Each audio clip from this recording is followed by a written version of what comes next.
Merci beaucoup. Donc on est venu aujourd'hui parler du Misère de la théorie, un livre que Johan, moi et deux autres traducteurs avons traduit cet hiver, qui est sorti ce printemps, et avec Patrick qui est notre éditeur. Donc moi je vais me charger un peu de la présentation d'E.P. Thompson et de son parcours d'historien et de pourquoi ce livre est important dans son parcours d'historien. Johan va revenir ensuite sur un peu l'aspect plus philosophique et les controverses philosophiques autour du livre. Et ensuite Patrick interviendra sur l'opportunité de publier ce livre maintenant et l'intérêt de traduire ce livre aujourd'hui qui a été écrit en 1978. Voilà.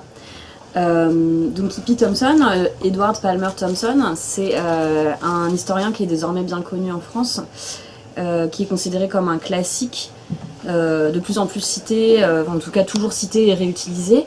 Apparemment un des historiens les plus cités dans le monde même, au moment de sa mort en 1993. Il y a une actualité éditoriale brûlante de E.P. Thompson, puisque en plus de ce livre qu'on a traduit, il y a également un autre livre qui vient de sortir il y a quelques jours, qui est un recueil d'articles sur les traditions et résistances populaires. Et récemment, deux autres livres, La formation de la classe ouvrière, son ouvrage classique, qui a été republié en poche en 2012, et un autre livre à la découverte en 2014, qui s'appelle La guerre des forêts, sur le braconnage en Angleterre au XVIIIe siècle. Donc les livres importants d'E.P. Thompson sont partout. Pour le présenter rapidement, Thompson est né à Oxford en 1924. Il a eu une enfance assez cosmopolite. Son père était un missionnaire qui a voyagé en Inde. Il s'est très tôt intéressé au Parti communiste, il a été très tôt engagé politiquement, notamment par l'intermédiaire de son frère. Et d'une manière générale, c'est quelqu'un qui a été profondément marqué par la période du Front populaire, de la Deuxième Guerre mondiale, de la Libération, qu'il qualifiait de décennie des héros. Il a adhéré au PC britannique en 1942, alors qu'il était étudiant à Cambridge, et il a servi pendant la Deuxième Guerre mondiale. Et au retour de la guerre, il a participé aux grands mouvements sociaux en Angleterre, aux grandes grèves, etc.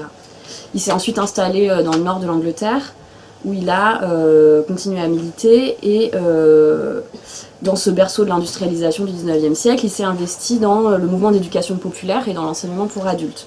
C'est quelqu'un, je vais y revenir un tout petit peu après, qui n'a jamais eu une carrière universitaire institutionnelle très encadrée, très installée, plutôt. Dans le même temps, au retour de la guerre, dans les années 50, il s'est investi dans le mouvement des historiens communistes, dans le groupe des historiens communistes, où il a travaillé et publié avec d'autres grands historiens marxistes comme Christopher Hill ou Eric Hobsbawm. Qui donc, ce groupe des historiens marxistes était très dynamique et pratiquait un marxisme peu hétérodoxe, avec Thompson, qui témoignait déjà d'un intérêt pour des thèmes qui vont être ceux de Thompson tout au long de sa carrière, comme les traditions populaires, le socialisme utopique ou romantique, les utopies, etc. En 1956, Thompson va rompre avec le PC britannique et fonder un nouveau mouvement de la gauche marxiste non stalinienne autour de la New Left Review, mais ça je pense que Johan reviendra un peu plus sur le contexte et les conflits, non pas tellement, au sein de la New Left. Bon, on va en parler de toute façon. En 1963, c'est la publication de son grand livre d'histoire qui a vraiment fondé sa réputation d'historien, qui est donc La formation de la classe ouvrière britannique, qui a été traduit en France en 1988 et qui est reparu, donc, comme je le disais, en 2012. Et donc dans lesquels il a en fait qui est une monumentale histoire de la classe ouvrière anglaise entre 1790 et 1830, dans lequel il a développé les thèmes qui ont vraiment fait son succès en tant qu'historien, notamment à partir d'une analyse des classes sociales qui était vraiment à l'époque qui a été considérée comme très novatrice, notamment l'idée qu'une classe était pas seulement se créait pas seulement à partir des transformations du mode de production et de la position qu'on occupait dans le processus de production, mais à travers les expériences des membres de cette classe, notamment les expériences des ouvriers, et que les acteurs de la classe ouvrière disposaient d'une certaine marge de manœuvre, d'une certaine autonomie, qu'ils n'étaient pas simplement le jouet de structures qui se développaient autour d'eux. Et donc cette marge de manœuvre qu'ils nomment agency, que l'on a tenté de traduire dans l'ouvrage, et donc par ça, ils portent un intérêt aux pratiques des classes populaires et des dominés en général. Et donc cette manière d'aborder l'histoire ouvrière a eu vraiment une grande postérité, à la fois en Angleterre quand ça a été publié, également en Europe, et puis un peu partout dans le monde, notamment chez les Indiens par exemple, ou dans les campus américains, où ça a été vraiment célébré, récupéré, réutilisé de multiples manières. En France, on a utilisé et relu E.P. Thompson pour cette analyse des classes sociales dans la classe ouvrière, et aussi l'agency, l'expérience, etc., qui forment déjà un point de confrontation avec, on peut déjà voir avec le marxisme althusserien, qui l'attaque violemment dans Misère de la théorie. Et deuxièmement, ce qu'on a retenu d'E.P. Thompson, c'est la notion d'économie morale, sur laquelle il a travaillé aussi à partir d'un article sur les émeutes frumentaires anglaises au XVIIIe siècle, qui pose un autre point de confrontation avec le structuralisme althusserien, qui conspue le moralisme de certains historiens. Au contraire, E.P. Thompson défend l'idée d'une vision traditionnelle des normes et des obligations sociales qui façonneraient les actions populaires. Donc on a deux visions du monde social déjà qui s'affrontent. En dehors de ces concepts et de ces travaux qu'on a retenus en France, E.P. Thompson se caractérise par la multiplicité de ses engagements et de ses intérêts. Il a beaucoup écrit, et pas seulement de l'histoire, il a écrit des poèmes, il a écrit des romans. Et ça a été surtout un militant très très engagé, et il a une vie militante intense et ininterrompue. Dans tous ses ouvrages, y compris ses ouvrages d'histoire les plus sérieux, il y a un ton qui est souvent féroce et une écriture assez acerbe. Et Misère de la théorie, donc on a traduit, il fait vraiment pas exception à cette série. C'est un ouvrage polémique et qui se revendique comme tel, mais qui a vraiment l'intérêt d'éclairer le parcours d'historien et la manière dont Thompson se définit en tant qu'historien, puisque Thompson revendique le fait de se définir par la polémique, par la confrontation avec d'autres intellectuels. En 1973, par exemple, il écrit « Ce n'est que dans une attitude d'opposition que je suis capable d'organiser mes pensées ». Et c'est vraiment ça qui caractérise Thompson, c'est sa manière d'attaquer pour pouvoir se définir en contradiction. Il revendique cette élaboration théorique dans la confrontation plutôt que dans l'exégèse infinie des textes de Marx et d'Engels qu'il reproche en particulier à Althusser. Et le titre donc de l'ouvrage, Misère de la théorie, c'est bien une reprise de la misère de la philosophie de Marx, et donc il se place par là même dans la continuité de Marx en jouant sur le titre de Misère de la philosophie. C'est un ouvrage qui était déjà un jeu de mots, puisque c'était la référence à la philosophie de la misère. Voilà, exactement. Donc c'est le double jeu de mots. Peut-être certains ne le savent pas. Marx déjà avait une intention ironique en intitulant son livre. Et sa cible était d'ailleurs justement le socialisme ou la petite bourgeoisie française. Enfin, voilà. Désolé, je vous ai interrompu. Oui, tout à fait. Il lui arrive d'ailleurs dans l'ouvrage de comparer clairement les attaques de Marx contre Proudhon à celles qu'il mène contre Althusser. Et en tout cas, c'est un ouvrage qui est vraiment complémentaire avec son grand ouvrage Formation de la classe ouvrière, dans la mesure où il explicite beaucoup des concepts qu'il met en pratique dans ses autres ouvrages d'histoire, où on lui avait justement reproché de ne pas vraiment théoriser ce qu'il était en train de faire et de ne pas bien expliquer quels étaient les concepts qu'il utilisait. Là, dans Misère de la théorie, il s'y emploie en s'opposant au marxisme structuraliste d'Althusser. C'était une opposition qui avait déjà été amorcée dans d'autres ouvrages. Dans La guerre des forêts que j'ai mentionné au début, il écrit sur des braconniers dans les forêts anglaises au XVIIIe siècle et sur la manière dont ils sont réprimés très très férocement. Et il en profite pour faire une analyse du droit et de la manière dont les dominés peuvent parfois récupérer le droit, si oppressif soit-il, et qu'ils peuvent s'en servir comme un instrument d'émancipation. Et il écrit alors du coup sur la marge d'autonomie des classes populaires, et il écrit par exemple « Les gens ne sont pas aussi stupides que certains philosophes structuralistes ont souvent tendance à le croire, il ne se laisse pas abuser par le premier venu qui se coiffe d'une perruque. Et donc on avait déjà une attaque contre les structuralistes, mais qui était sous la forme de piques sans nommer jamais personne. Là, en revanche, dans Misère de la théorie, les attaques sont très très bien identifiées. Il s'en prend à Althusser nommément, ainsi qu'à ses disciples, et en creux à ses collègues de la New Left Review, en particulier Perry Anderson, à qui il reproche d'être trop influencé par le marxisme d'Althusser. Cette virulence dans le livre le conduit parfois à être un peu injuste et parfois imprécis, comme il a tendance à présenter Althusser comme le philosophe officiel du Parti communiste, ce qu'il n'était pas. Mais en même temps, il est difficile de lui reprocher entièrement ces imprécisions, dans la mesure où l'ouvrage est très très riche et où ça lui permet vraiment de préciser ses concepts et de défendre l'histoire marxiste qu'il entend pratiquer. Donc sur laquelle je vais revenir rapidement en 4 points. Je ne vais pas être trop longue parce que je pense que ça risque de se recouper avec ce que Johan veut vous dire, mais 4 choses importantes dans sa conception de l'histoire. Premièrement, une dénonciation de l'abstraction et une revendication un refus d'un marxisme qui serait anhistorique et trop abstrait, et la revendication d'un indispensable travail empirique. Il défend l'idée il défend longuement parfois, mais de manière convaincante, l'idée d'un nécessaire aller-retour entre les données et la théorie, puisque malgré le titre Misère de la théorie, c'est pas un ouvrage qui s'oppose à la théorie et qui refuse toute théorie. Et donc il prône un dialogue constant entre des données qui doivent être construites, interrogées, sélectionnées par l'historien, et par ça refuse l'idée d'un marxisme comme science, ça il est très clair là-dessus, mais il défend l'idée d'un marxisme plus ouvert, qui peut prendre différents noms. Donc là on a choisi comme sous-titre le marxisme, une opposition au marxiste anti-humaniste.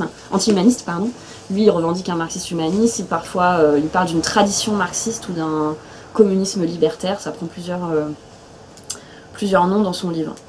Deuxième point de sa conception de l'histoire, c'est l'histoire comme totalité, c'est-à-dire qu'il refuse la séparation que font les Althusser et les althussériens entre différents niveaux ou instances du monde social.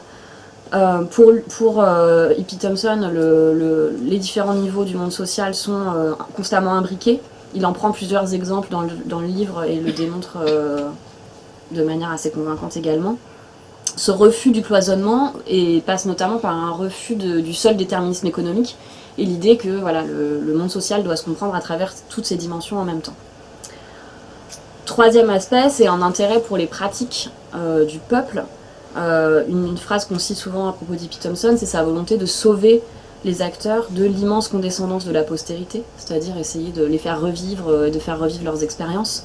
Et par là, en quoi ça s'oppose à Althusser, c'est vraiment l'opposition à l'histoire comme procès sans sujet. Ça, il y revient énormément dans le livre.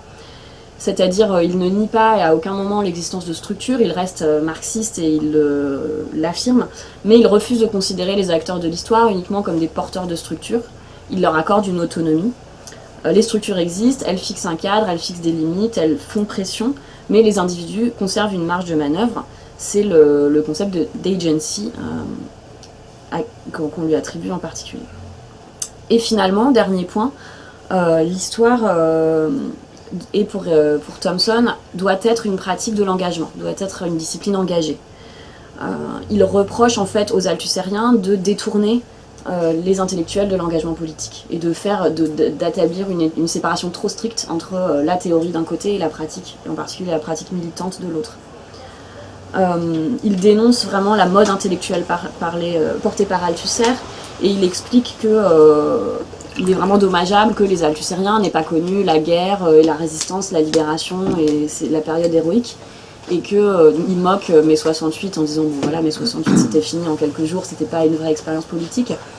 Et il écrit dans le livre par exemple, on peut dire en parlant des althussériens, on peut dire qu'il n'y a jamais eu une génération d'intellectuels socialistes occidentaux qui ait eu moins d'expérience concrète de la lutte, qui ait eu moins idée de ce qu'un intellectuel peut apprendre des hommes et des femmes qui ont de l'expérience pratique, moins idée de l'humilité dont l'intellect doit faire preuve face à cette expérience. Et ça, il y revient énormément également dans le livre, c'est très important pour lui. Il défend une histoire engagée et une histoire qui puise dans le passé l'inspiration dans les luttes du présent. Il recule pas devant les interventions normatives dans ses ouvrages, il juge en fait positivement ou négativement les acteurs de ses livres. Et il le revendique dans Misère de la théorie, en expliquant pour qui il aurait voté ou pas voté au XVIIIe ou au XIXe siècle. Et de fait, je l'ai dit, E.P. Thompson n'a pas eu une vie d'intellectuel bien rangée, il a eu une carrière universitaire assez heurtée, il n'a pas fait de doctorat, il a commencé donc par faire des cours du soir et de la formation pour adultes. Quand il a eu le grand succès de la formation de la classe ouvrière, il a obtenu un poste dans une université, mais qu'il a quitté assez rapidement pour lutter, pour dénoncer l'inféodation de l'université aux intérêts privés. Donc il est parti en claquant la porte. Il a eu une vie militante ininterrompue, donc d'abord au Parti communiste, puis en dehors du Parti communiste. Et à la fin, dans les 20 dernières années de sa vie, il s'est engagé beaucoup contre le nucléaire, en particulier le nucléaire militaire.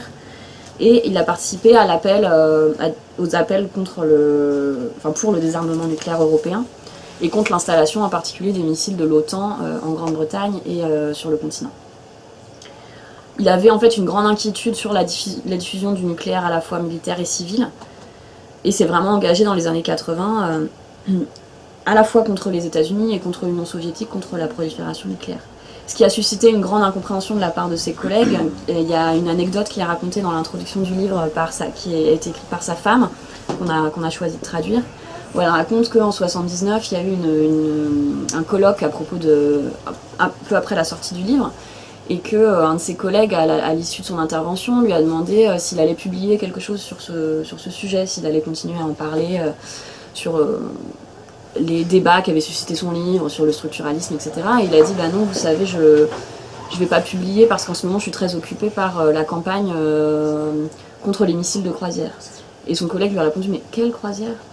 Ne comprenant pas absolument de quoi il parlait. Donc sa femme raconte ça pour vraiment souligner un peu l'isolement dans lequel il se trouvait dans les années 80 quand il voulait mettre en avant son engagement militant parmi les historiens.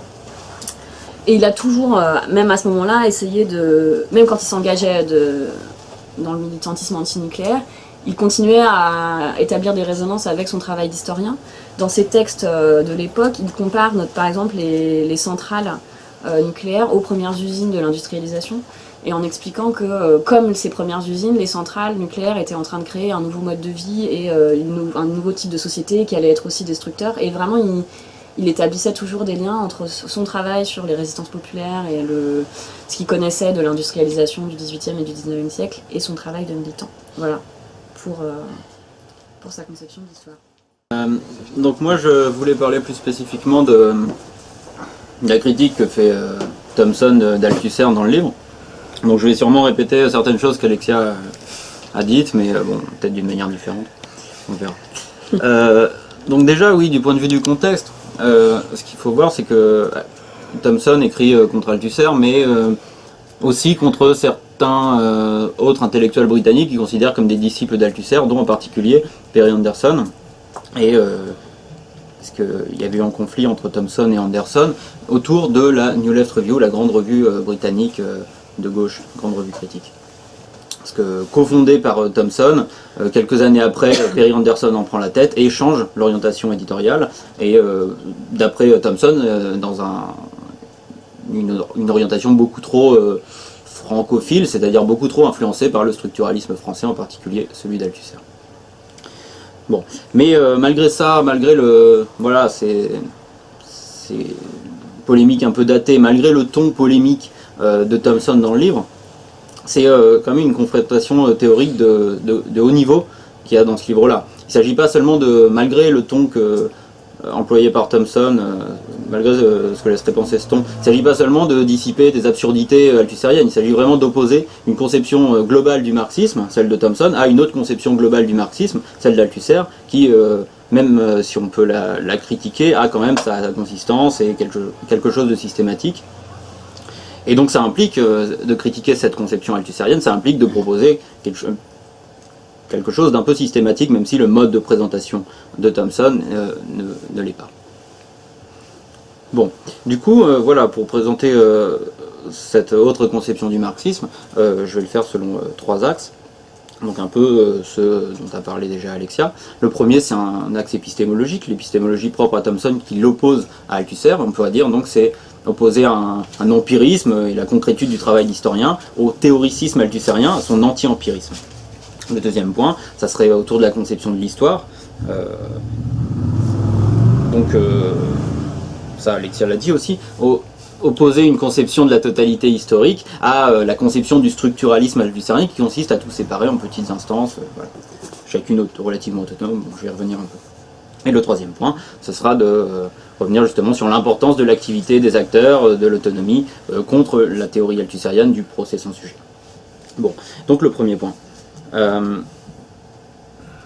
Voilà, pour Althusser, le marxisme, ou plus exactement dans ces termes, le matérialisme historique, doit être considéré comme une science.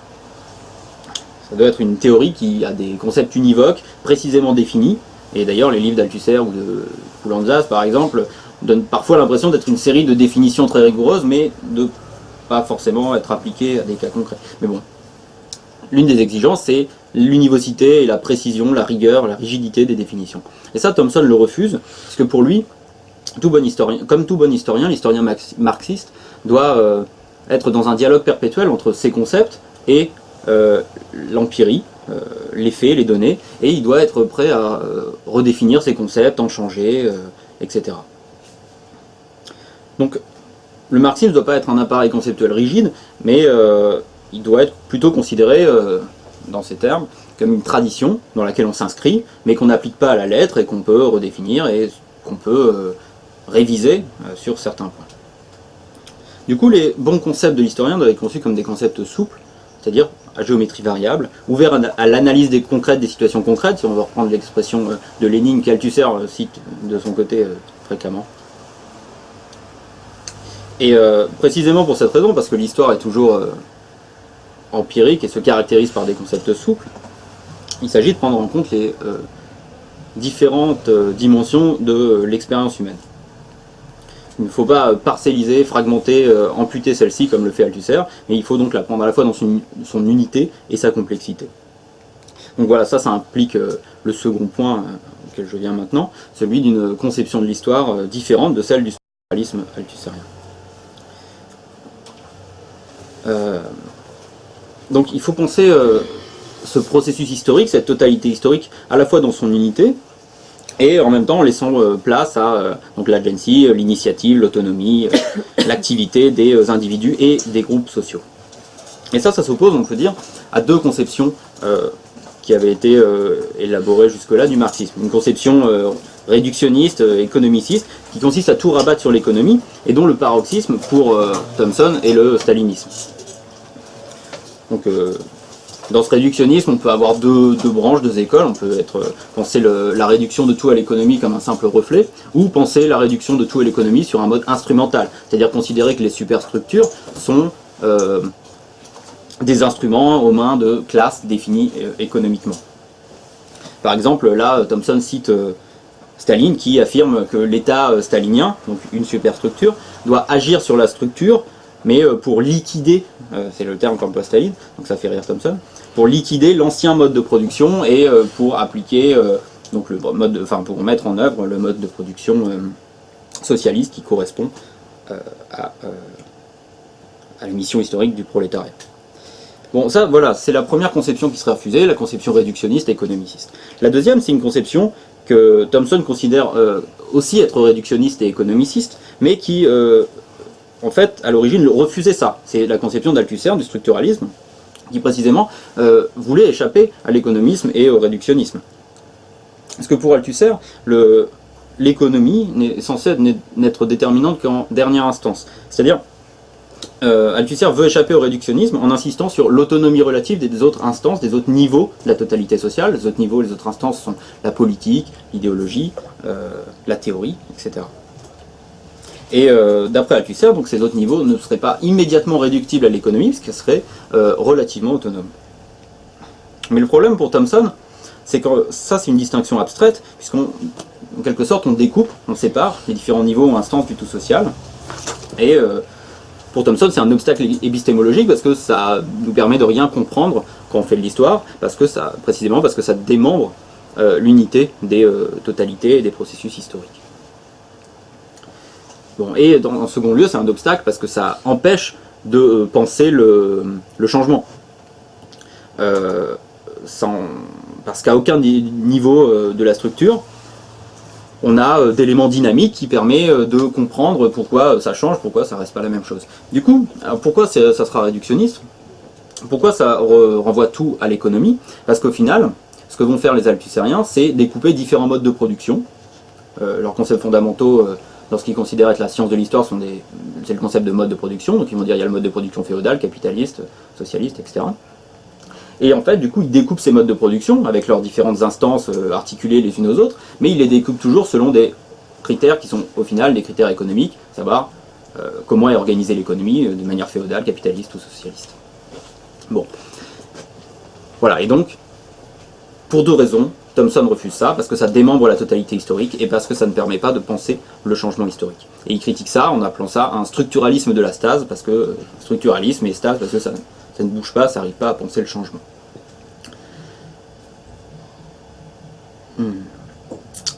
Donc, voilà, donc je ne vais pas revenir là-dessus, parce qu'Alexia en a déjà parlé. Pour lui, ce qu'il faut avoir comme conception de la totalité historique, c'est une conception où tous les aspects de la vie sociale sont intriqués. Donc on ne sépare pas des instances, qu'on étudie chacun d'une manière autonome, mais on appréhende les phénomènes et l'expérience des acteurs avec tous les niveaux co-impliqués les uns dans les autres. Par exemple, ces différents textes sur le 18e qui traitent un peu tous sous des aspects différents d'une transition historique, qui au final est une transition au capitalisme, prennent sous des aspects différents un même phénomène et voient comment c'est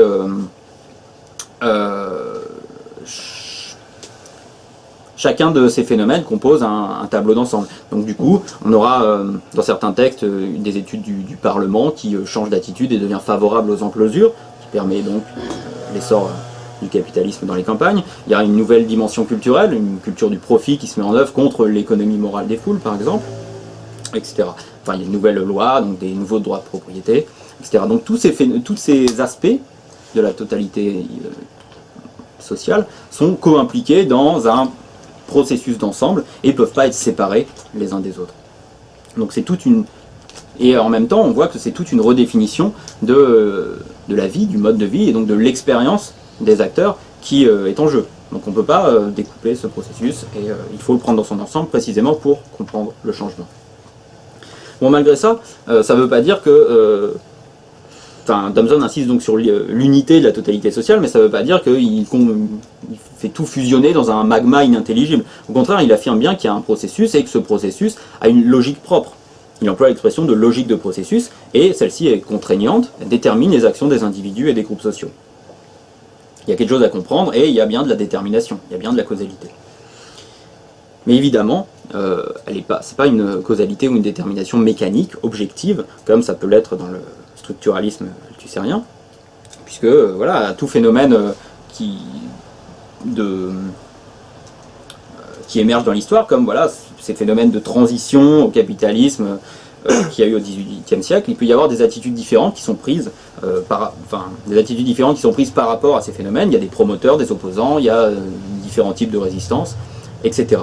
Donc la logique du processus va être vécue différemment selon les acteurs. Voilà. Du coup, ça nous amène à notre troisième point, à savoir l'idée que s'il faut parler de processus contraignant, déterminé, etc., il ne faut pas considérer que ce processus est sans sujet, comme le dit Althusser, qui dit qu'il faut faire abstraction de toutes les déterminations subjectives, il faut faire abstraction de tous les acteurs, mais au contraire, pour le comprendre dans son intégralité, pour comprendre l'histoire dans son intégralité, il faut faire droit aux marges de manœuvre des individus et des groupes. Donc là, c'est ce que dans un des sous-titres de la préface, on a appelé un procès avec sujet. Il faut faire droit à un procès avec sujet, et il faut refuser ce qu'Althusser appelait son anti-humanisme théorique. Bon, du coup, pour ça, l'une première chose à faire, c'est de redéfinir ce qu'est une détermination. Donc c'est pas une détermination objective, mécanique, etc.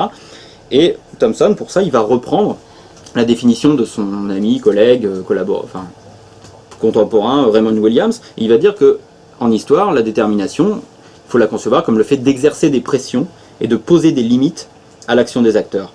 C'est-à-dire que le processus, les logiques structurelles, ne vont pas contraindre sans reste l'action des acteurs, mais simplement exercer un effet sur eux, mais il faudra toujours prendre en compte leurs réactions, leurs interprétations différentes. Donc là, une citation de Thomson, par exemple, qui insiste sur cet élément subjectif, sur cette agency. Je pense que l'essentiel, c'est bien l'idée d'une activité personnelle. Le fait que les êtres humains sont des agents, même limités, et même s'ils sont souvent vaincus par les déterminations. Ce sont les agents qui façonnent leur propre histoire. C'est là que le problème rejoint celui de la conscience, bien sûr, mais celle-ci n'est jamais automatique. Elle est construite, produite par l'activité personnelle. Pour moi, c'est cela l'histoire vue d'en bas. Et donc pour faire ça, en fait, Thomson, pour penser, donc, faire droit à l'aspect subjectif, tout en déterminant, laissant sa place aux déterminations, aux déterminations structurelles de ses actions, il va introduire un concept qui fait l'interface entre les deux, c'est le concept d'expérience. Donc Alexia en a aussi déjà un petit peu parlé. Je m'amuse, hein, Oui, c'est normal. Je suis perdu.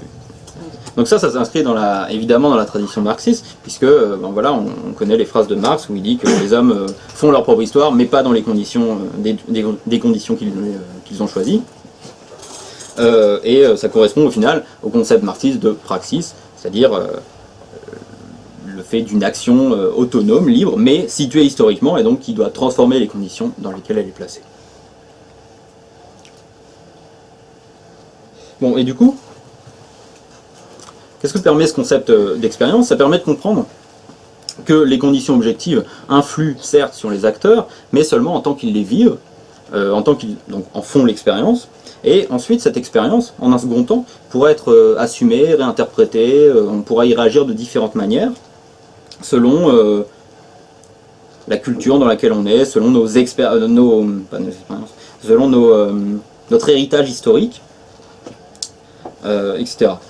Et c'est donc à partir de ce concept d'expérience que Thomson va pouvoir montrer que toute l'histoire et toute la dimension culturelle ont une importance fondamentale pour la construction des subjectivités collectives. Donc ça c'est pareil, si on en a un peu parlé, mais la conscience de classe du coup ne pourra pas être comprise d'un simple point de vue de détermination synchronique, c'est pas comme le reflet donc, des conditions économiques immédiates dans lesquelles sont placés les individus, mais on devra aussi prendre en compte tout l'aspect d'héritage historique et culturel qui permet d'interpréter d'une manière ou d'une autre les conditions dans lesquelles on est placé. Voilà, donc du coup, ça montre que l'anti-empirisme d'Althusser, il est erroné de deux manières. Donc comme on l'a vu, il est erroné parce qu'il ne laisse pas place à la concrétude, à la complexité des situations historiques, et il est aussi erroné d'une deuxième manière, parce qu'il ne permet pas de laisser place à l'expérience en un second sens, non pas l'expérience l'empirie, mais il ne laisse pas place à l'expérience vécue des acteurs.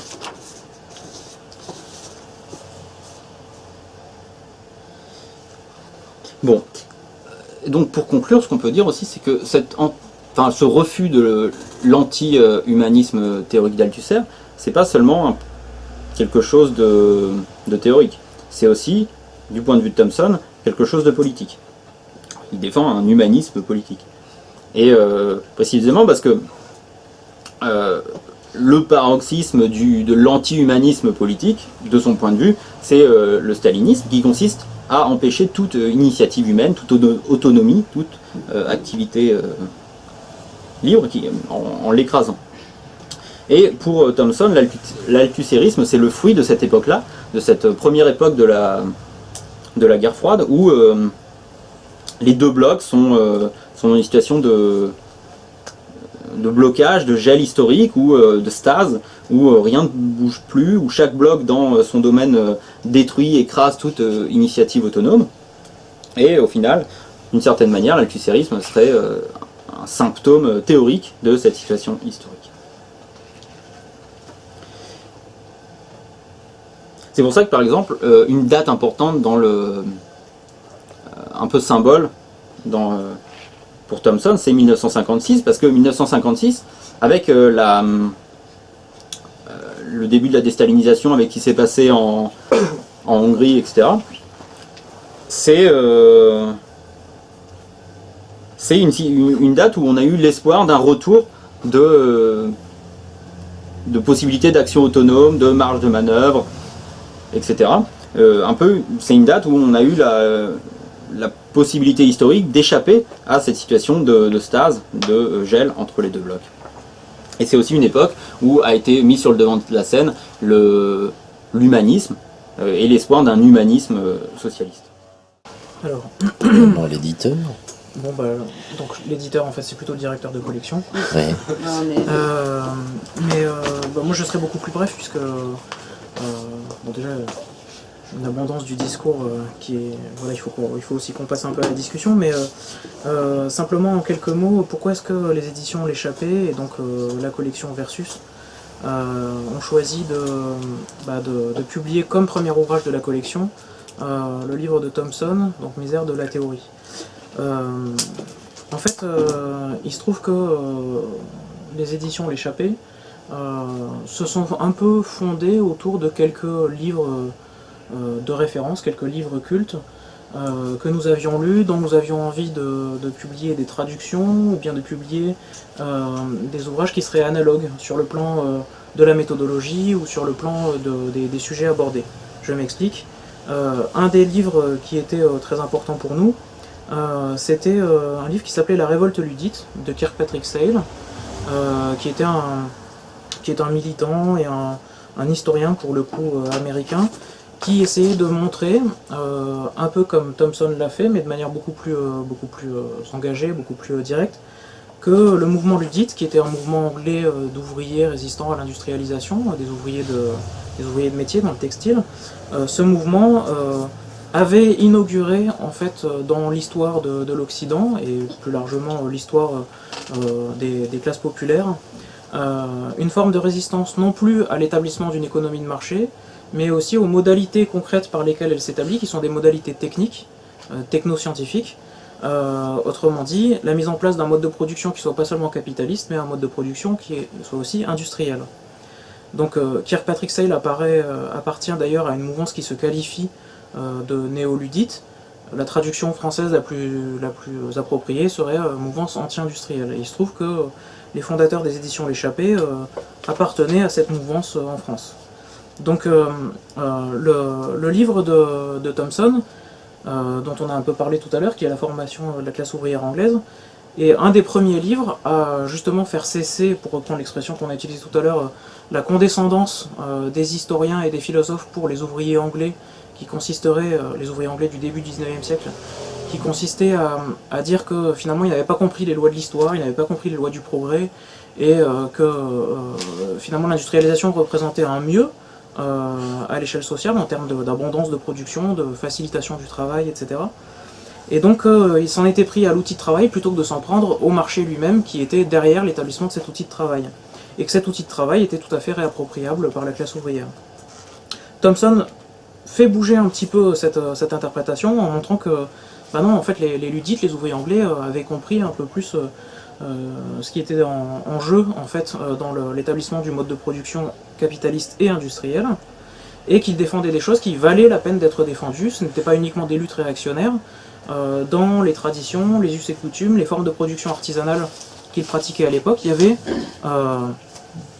une recherche du travail bien fait, une recherche de la qualité du travail, une recherche de la qualité de la vie qui est menée. Donc ils avaient très bien compris que c'était pas seulement des formes de travail qui étaient attaquées, mais aussi une forme plus générale d'existence. Donc on avait la figure de Thomson comme historien, comme point de référence. Et on s'était dit, ça serait bien un jour de publier quelque chose de lui. Et puis, dans un second temps, en fait, on se rend compte qu'il a publié donc un livre, Misère de la théorie, contre Althusser, contre le marxisme anti-humanisme de manière générale. Et ça correspondait un petit peu à l'agacement qu'on avait à la maison d'édition devant la prégnance des modèles structuralistes et post-structuralistes dans les théories philosophiques politiques contemporaines. La prégnance de ces théories, notamment dans ce qu'on pourrait qualifier de gauche radicale. Bon, évidemment, il y a des figures comme Badiou, Rancière, Balibar, qui sont des grands élèves d'Althusser, qui n'ont pas toujours d'ailleurs maintenu une trajectoire rectiligne dans le sillage d'Althusser, je pense à quelqu'un comme Rancière par exemple, mais quand même il y a quelques points communs entre ces théoriciens-là. On va dire un certain refus d'une approche morale de la question sociale, un refus des théories de l'aliénation développées par les guélo-marxismes français des années 50-60, enfin voilà. Il y a des choses comme ça qui sont des points sur lesquels nous on est en désaccord total, et on est plus qu'agacé de voir en plus un léger retour de l'althussérisme dans certains discours, évidemment à l'occasion des 50 ans de la publication pour Marx et Lire le Capital, on a pu voir cet althussérisme latent se manifester de manière un peu plus concrète dans pas mal d'hommages d'intellectuels, parfois inattendus même, puisque Bernard-Henri Lévy s'y est mis aussi. Lui, c'est le fils spirituel, revendiqué, oui. depuis l'origine. C'est vrai, c'est vrai. Oui. C'est assez logique. C'est tout à fait logique. Mais si on prend un petit peu de Enfin, il se recul... revendique comme tel, mais il est fondé à le faire pour différentes raisons. Oui, bon, enfin, en tout cas, si on prend un peu de recul par rapport à l'actualité de ce fameux cinquantenaire de publication, on peut voir par exemple chez Judith Butler, pour ne citer que cet exemple, une reprise de toutes les théorisations althussériennes des appareils idéologiques d'État et de l'interpellation dans sa théorie de l'assujettissement. Bon voilà, donc il y a Althusser, c'est du matériau théorique qui continue à circuler encore aujourd'hui chez les universitaires radicaux, et donc par voie de conséquence, par toute une série de transitions qui seraient intéressantes d'étudier dans les mouvements militants contemporains, les mouvements de la gauche radicale. Donc en fait on s'est dit ce livre doit être traduit, doit être porté à la connaissance du public français. On a découvert quand on a commencé à envisager le projet de traduction qu'en plus c'était un livre qui avait ce qui se fait assez peu finalement dans le milieu académique français, qui avait du punch, qui n'hésitait pas parfois même à frapper un peu en dessous de la ceinture, mais qui était amusant, qui était drôle, qui était vif, qui en même temps n'hésitait pas à retrousser les manches pour s'attaquer à la théorie althussérienne, à lui opposer des arguments concrets, développés, réfléchis. Donc c'est un livre qui était beaucoup plus solide que... On s'attendait à un pamphlet, on a découvert un livre beaucoup plus solide que ça. Et puis finalement, au fur et à mesure que le travail de traduction avançait, à la maison d'édition, on s'est rendu compte que finalement le livre avait un intérêt plus large, et que le nom d'Althusser était peut-être un nom auquel on pouvait substituer d'autres noms contemporains. Parce qu'en fait, ce à quoi se livre Thomson dans ce livre, c'est finalement ce que je qualifierais d'une analyse sociale, quasiment sociologique par moment, de la production d'un discours théorique à prétention révolutionnaire par la classe intellectuelle. En fait, c'est un peu ça qui est en jeu à l'intérieur du bouquin. C'est-à-dire que, au-delà de l'argumentation philosophique, en fait, Thomson se livre à une analyse de classe du fonctionnement de la théorie althussérienne. Comment elle marche, qui elle séduit, pourquoi elle fonctionne. Et puis il se livre aussi, donc je reviendrai là-dessus après, il se livre aussi à une analyse de comment le discours théorique reflète l'existence sociale de cette classe intellectuelle. Et après il se livre à une analyse marxiste de ce discours en l'inscrivant plus généralement dans un contexte socio-historique qui est celui de la guerre froide. Pour revenir en quelques mots brefs, l'analyse de classe, en fait, il dit très bien à plusieurs reprises dans le livre, finalement l'althussérisme, c'est l'idéologie de la lumpen intelligentsia bourgeoise. Alors, qu'est-ce que c'est que cette lumpen intelligentsia bourgeoise? Voilà comment il l'a défini. Je me permets de faire une citation peut-être un peu longue, mais pour que vous puissiez voir à quoi il fait référence. Il dit « Ce sont des aspirants intellectuels que leur formation peu rigoureuse n'a pas armé pour résister aux absurdités manifestes et aux bêtises philosophiques les plus élémentaires, et qui, étant donné leur méconnaissance de la pratique intellectuelle, se laissent prendre dans la toile du premier discours scolastique venu. Et ce sont des bourgeois, en ceci que, même si beaucoup d'entre eux aimeraient être des révolutionnaires, ils sont eux-mêmes les produits d'une conjoncture particulière qui a rompu tout échange entre la chose intellectuelle et l'expérience pratique. » Et alors là, il fait une description de l'existence de cette classe, et ça nous a immédiatement évoqué des images de personnes qu'on avait connues. Et il en résulte qu'ils peuvent jouer des psychodrames révolutionnaires imaginaires, dans lesquels chacun renchérit sur l'autre en déployant une grande virulence verbale, alors même qu'ils retombent en fait dans une très vieille tradition d'élitisme bourgeois, pour laquelle la théorie althussérienne est parfaitement taillée. Et alors il dit, on pourrait croire que c'est des sectes, c'est mineur, c'est complètement secondaire.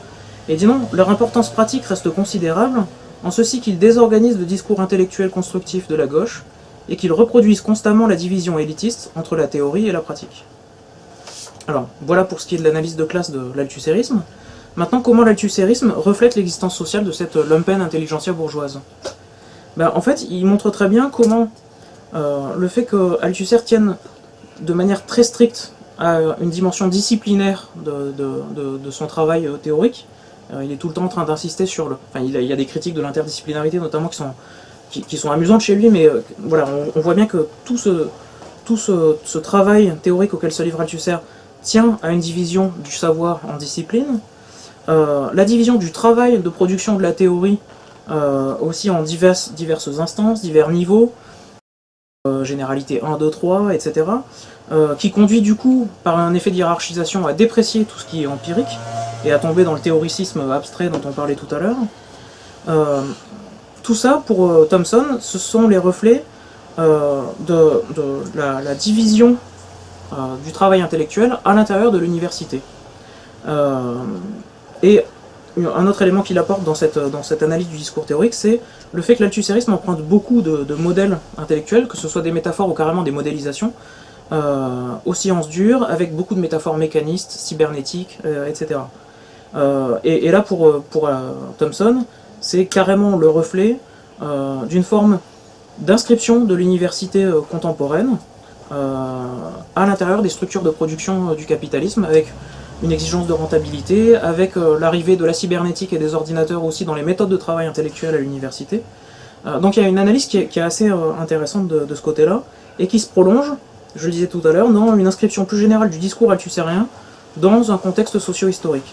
Et bon, là je ne serai pas long parce que finalement vous en avez un petit peu parlé, mais ce contexte socio-historique, c'est celui de la guerre froide, qu'il décrit comme une véritable stase historique, c'est-à-dire un moment où tous les antagonismes sociaux sont figés à l'intérieur de la polarisation entre les grandes puissances que sont le monde dit libre, l'Ouest, et l'URSS et ses satellites à l'Est.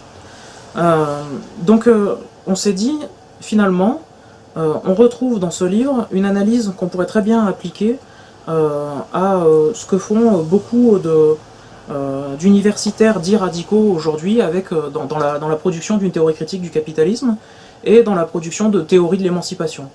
Finalement, ce que vise Thomson, c'est cette figure de l'universitaire radical avec ses élèves et ses sous-produits théoriques. Donc c'est ça qui nous intéressait aussi dans la publication de ce livre. Et dernière chose, ce qui nous intéressait aussi, c'était le fait que ce soit une intervention de la part de Thomson, à la fois dans la théorie marxiste et en dehors de la théorie marxiste. Alors je m'explique.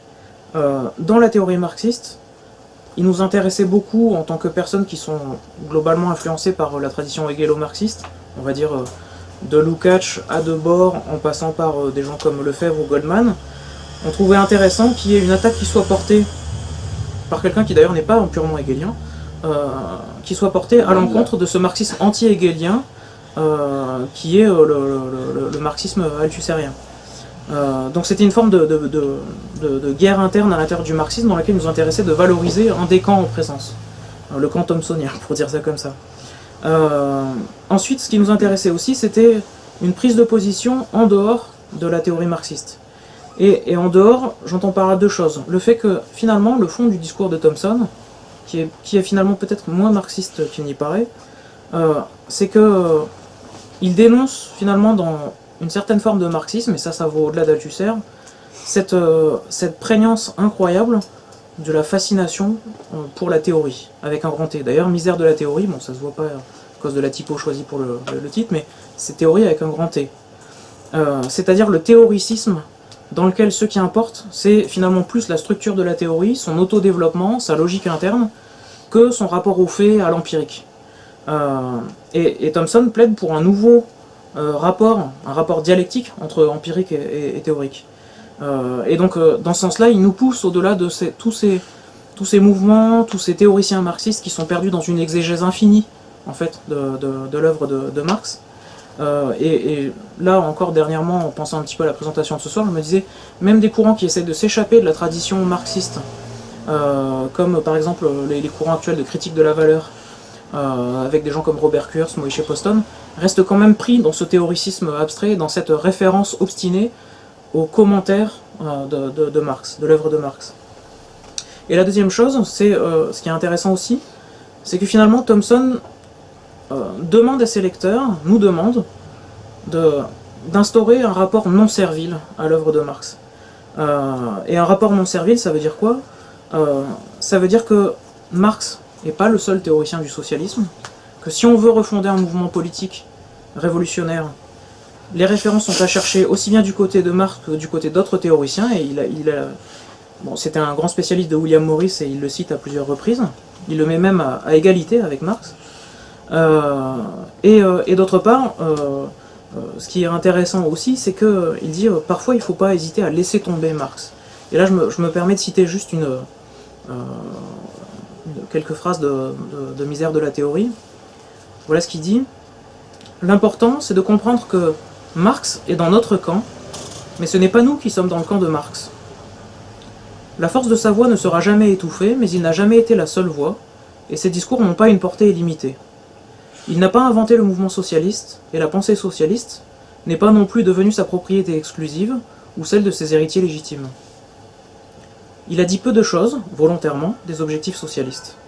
Et en disant si peu, il a oublié, et parfois il a l'air de nier, que non seulement le socialisme, mais tout futur façonné par les hommes et les femmes, repose non seulement sur la science ou sur les déterminations de la nécessité, mais aussi sur des choix de valeurs, et sur les luttes pour rendre ces choix effectifs. Et un peu plus loin dans le texte, en fait, il dit à un autre moment, il dit ceci,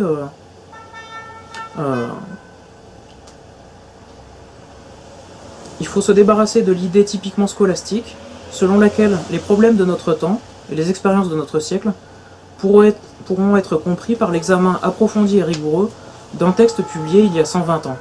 Je vais rajouter encore quelques années. Oui. Se reporter à chaque moment de l'analyse à des propositions de Marx revient à aller faire de la randonnée avec des bottes de plomb. Voilà. Et en fait, c'est cette démarche, ouais, ce rapport non servile à Marx, comme je disais, qui nous semblait intéressant de défendre aussi dans cette tentative de refondation d'une théorie critique aujourd'hui, qui est plus ou moins la tentative qu'on essaie d'esquisser, qu'on essaie de nourrir avec la fondation de cette collection, donc la collection Versus aux éditions L'Échappée.